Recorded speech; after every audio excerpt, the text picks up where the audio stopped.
السلام علیکم ورحمۃ اللہ تعالیٰ وبرکاتہ۔ دوستوں میں امید کرتا ہوں کہ آپ سب خیر عافیت سے ہوں گے۔ دوستوں میں آپ کے لیے سید امین القادری کے حوالے سے بیان لے کر آیا ہوں، ایک بیوہ عورت کا بہت ہی دردناک واقعہ۔ اس بیان کو سن کر آپ کی آنکھوں سے آنسو آ جائیں گے۔ بنا کسی دیری کے بیان کو شروع کرتے ہیں۔ اگر آپ ہمارے چینل پر نئے ہیں، چینل کو سبسکرائب اور ویڈیو کو لائک ضرور کریں۔ بیان مکمل ضرور سنیں۔ بیان یہ رہا۔ اللہ کے رسول ایک مکے کے بازار سے جا رہے ہیں، دیکھا کہ ایک بوڑھی عورت کسی کا انتظار کر رہی ہے۔ اللہ کے حبیب نے اس عورت کے پاس پہنچے اور پہنچ کر فرمایا، مائی انتظار کس کا ہے؟ بڑھیا نے کہا، بیوہ ہوں اور یہاں اپنا پیٹ خود پالنے کے لیے یہاں بازار میں تجارت کرنے آتی ہوں اور سودا بیچ کر جاتی ہوں، اسی سے پیٹ پالتی ہوں۔ آج دھندا نہیں ہوا، اب چونکہ میرے پاس اتنے پیسے نہیں کہ کوئی مزدور میرا سامان اٹھائے اور اتنی طاقت نہیں کہ میں خود یہ سامان اٹھا کے لے جاؤں۔ حضور نے کہا، مائی کوئی بات نہیں۔ وہ سامان اٹھایا، کندھوں پہ رکھ دیا۔ آپ مجھے بتائیں، اگر آج کسی کو چھوٹی سی ڈگری مل جائے، وہ اپنے باپ کو اٹھ کے پانی نہیں دیتا۔ بڑھیا کا سامان بازار سے حضور اٹھاتے ہیں، کندھوں پہ رکھ کر اس کے پیچھے پیچھے چلے۔ مختصر یہ کہ اس کے گھر پہ رکھ دیا۔ رکھنے کے بعد کہا، اچھا مائی میں چلوں؟ کیونکہ حضور کی گفتگو اتنی من موہنی تھی۔ اللہ اکبر۔ میں نے کل بتایا نا آپ کو، جس کی گفتگو سننے کے لیے خدا خود مشتاق ہو، خدا خود وہ کیسی باتیں کرتے ہوں گے۔ یہ جو قل ہے نا قرآن میں، قل قل قل قل کہہ کے اپنی بات بھی لفظ سے تیرے سنی۔ اللہ کو ہے اتنی تیری گفتگو پسند۔ اللہ جب کہتا ہے نا قل، محبوب آپ فرما دے، خدا کو قل سے اتنا پیار ہے، اسی لیے ہم سنیوں نے بھی قل سے اتنا پیار کیا کہ ہماری ہر محفل جو بزرگوں کے عرس کے حوالے سے ہوتی ہے، وہ ہمیشہ قل پر ہی ختم ہوتی ہے۔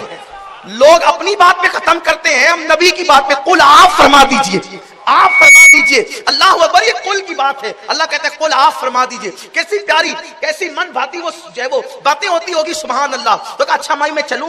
بڑھیا نے کہا، رکو، آپ کو دیکھ کر پیار آ گیا ہے اور میرے پاس پیسے نہیں ہے مزدوری دینے کا۔ مائی میں مزدور بھی نہیں ہوں، میں مزدور نہیں ہوں۔ تو کہا، اچھا کچھ سن لے میری طرف سے، میری بات سن لے۔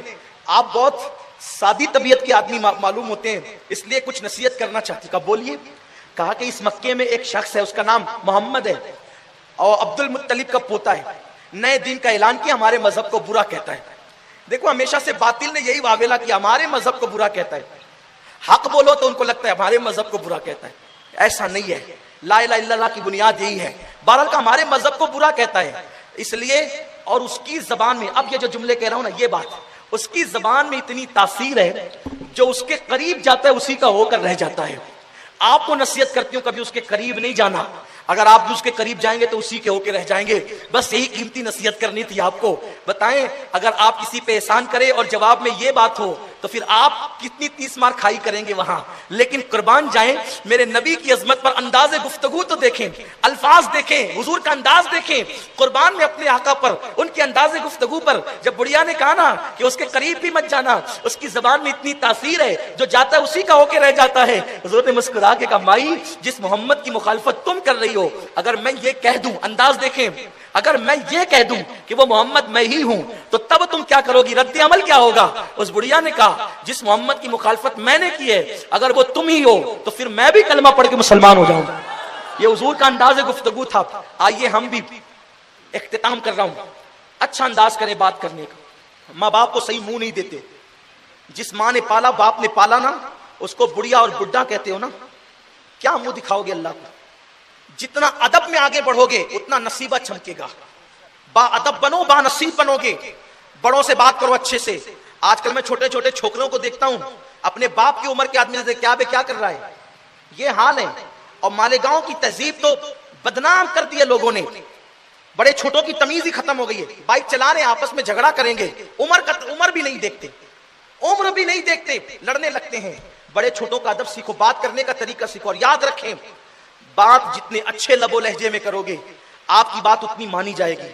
اس لیے میں اپنی قوم سے کہنا چاہتا ہوں، حضور کی سنتوں میں سے ایک عظیم سنت یہ ہے، جب بات کرو تو اچھی کرو۔ قرآن اس کو کہتا ہے وَقُولُوا قَوْلًا سَدِيدًا، کہ جب گفتگو